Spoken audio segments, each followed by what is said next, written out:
I have a prepared opening statement that I'll get into in just a second, but Ranking Member Raskin, you reiterated and have created a boogeyman that just isn't there. I did author the EPA chapter on Project 2025, but in the course of that, I did not work with President Trump, with any of the people who work for him directly or his campaign. And it is very misleading to suggest that there's any coordination there, because I can personally tell you it did not happen.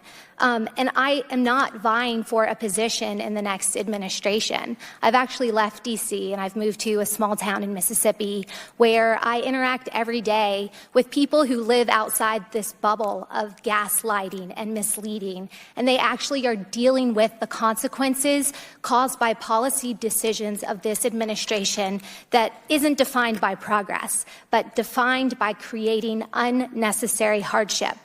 I understand why it's hard to think about the political realm prior to President Trump, but the Heritage Foundation has been very involved in pushing forward conservative policies for quite a while. And the Mandate for Leadership, the latest iteration, it's the 9th edition.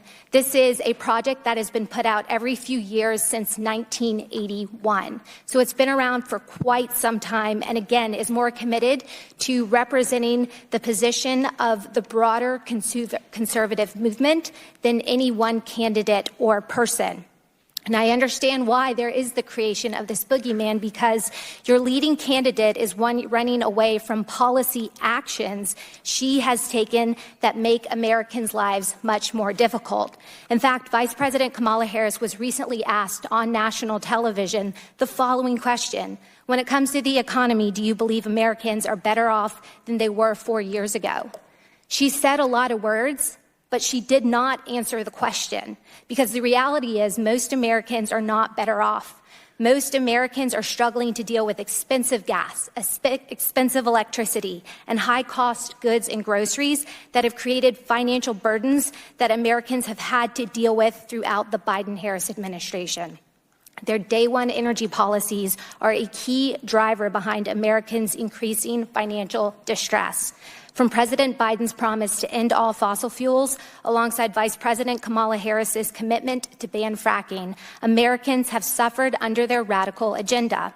From the energy perspective, this has included locking up development of resources and demonizing industries, mainly coal, oil, and natural gas, that still provide 80% of our daily energy needs. A recent report from the Institute of Energy Research has been tracking these actions, and they've found that since January 2021, President Biden, Vice President Kamala Harris, and congressional Democrats have taken over 250 actions that make it harder to produce energy in America. This has included stopping construction of the Keystone XL pipeline that immediately cut 11,000 domestic jobs, including thousands of union jobs, issuing a moratorium on new oil and gas permits on federal lands, greenlighting Putin's Nord Stream 2 pipeline while shuttering the development of U.S. pipelines along the East Coast, rejoining the disastrous Paris Climate Agreement that is squeezing out U.S. jobs and increasing the regulatory burden on American companies, launching a war on household appliances that are now 34% more expensive than 15 years ago, blocking the Twin Metals mine, shuttering U.S. steelworker jobs in Minnesota and cutting off access to critical minerals that we need more and more of. And instead, this administration is making us more and more dependent on China. Slowing permits for LNG facilities from an average of 7 weeks to 11 months, then completely halting permits for new LNG facilities altogether. Mandating that Americans drive electric vehicles despite growing market resistance, infrastructure shortfalls, and a preference for more affordable and reliable gas-powered vehicles. Americans are dealing with the consequences of these actions every time they put gas in their car, pay their electricity bills, or go to the grocery store.